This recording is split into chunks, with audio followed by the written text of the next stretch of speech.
Culture की third video है art and culture की है, जिसमें हम पढ़ने वाले हैं मौर्य काल की लोक कला। स्थायी समर्थन के अलावा स्थानीय समर्थन के माध्यम से भी मूर्ति कला, चीनी मिट्टी की चीजें, गुफाओं निर्माण सहित कला के विभिन्न माध्यम उत्पन्न हुए। इन्हें लोक कला के रूप में वर्गीकृत किया गया है। अब पढ़ते हैं हम गुफा वास्तुकला। Rock cut architecture. Rock cut गुफा वास्तुकला मौर्य काल के दौरान उभरी और आमतौर पर जैन धर्म और बौद्ध भिक्षुओं द्वारा विहार आवास स्थल के उपयोग में की जाती थी। देखो इसमें बोल रखा है कि जो गुफा वास्तुकला थी ना, वो मौर्य टाइम पर उभरी, और इसमें आमतौर पर ना बुद्ध और जैन भिक्षु थे ना, वो आवास के रूप में इनका निर्माण करते थे। बुद्ध और जैन भिक्षु ना केवल 4 महीने साल के छोड़कर बाकी 8 महीने पूरे देश में भ्रमण करते थे, क्योंकि 4 महीने भारत में बहुत तगड़ी बारिश होती थी।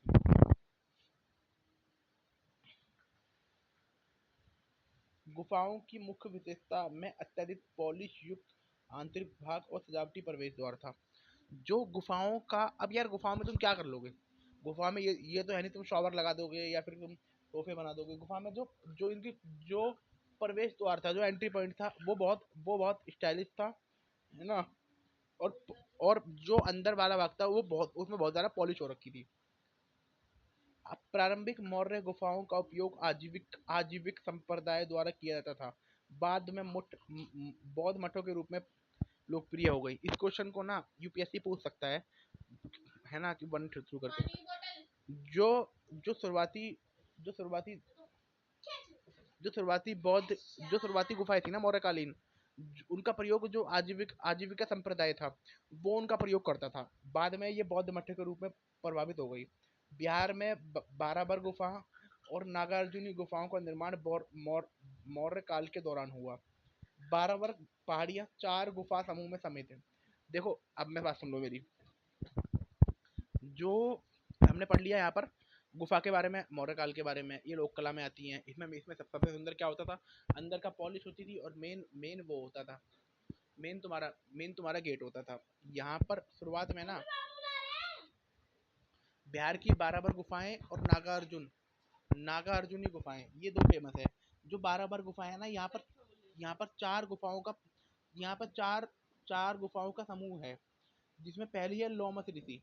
पहली गुफा में लोमस ऋषि, दूसरे में सुदामा, तीसरे विश्वकर्मा, चौथा करण चोपड़ा, है ना। अब और जो नागार्जुनी गुफाएं, यहाँ वादिथिका, वापियका गुफा, गोपियका गुफा शामिल है।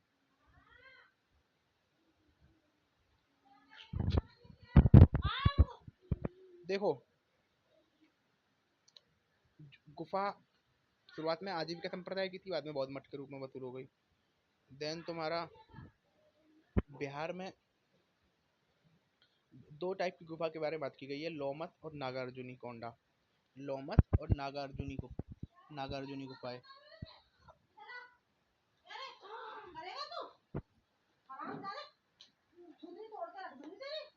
जो नागार्जुनी गुफाएं थी ना, जी ब्रदर, जो नागार्जुनी गुफाएं थी ना, वो उसमें चार गुफाओं का जो ग्रुप था ना, वो फेमस था। एक तो लोमस ऋषि बहुत इंपॉर्टेंट है लोमस ऋषि।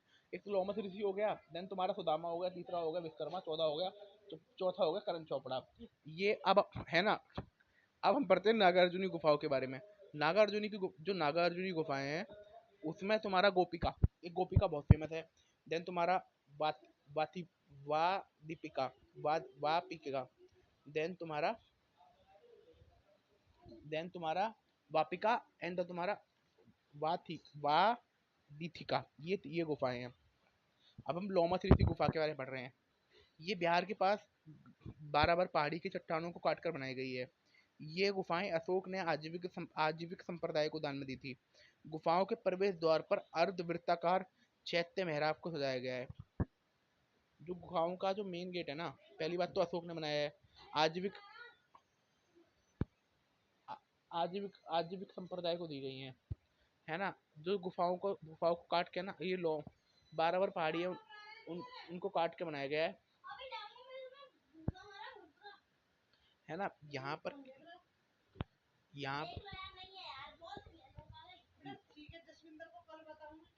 यहाँ पर क्या सिस्टम था, नहीं, यहाँ यहाँ पर क्या था, जो गुफाएं थी ना, ये अर्ध व्यक्ताकार चैत्य मेहराब से सजाया गया है।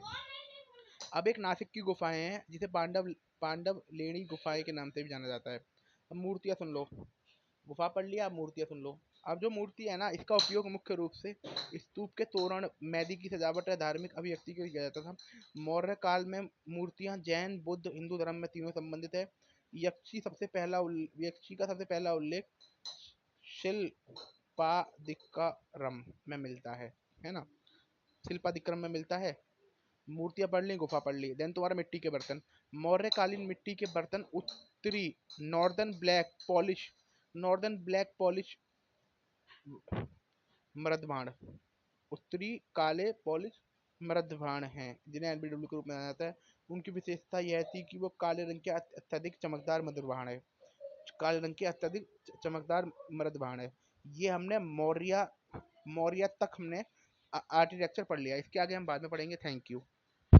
और इसके बाद हमारी एक रिवीजन क्लास होगी जिसमें हम मौर्य तक जो भी हमने पढ़ा है आर्किटेक्चर, उसको रिवाइज करेंगे। Thank you.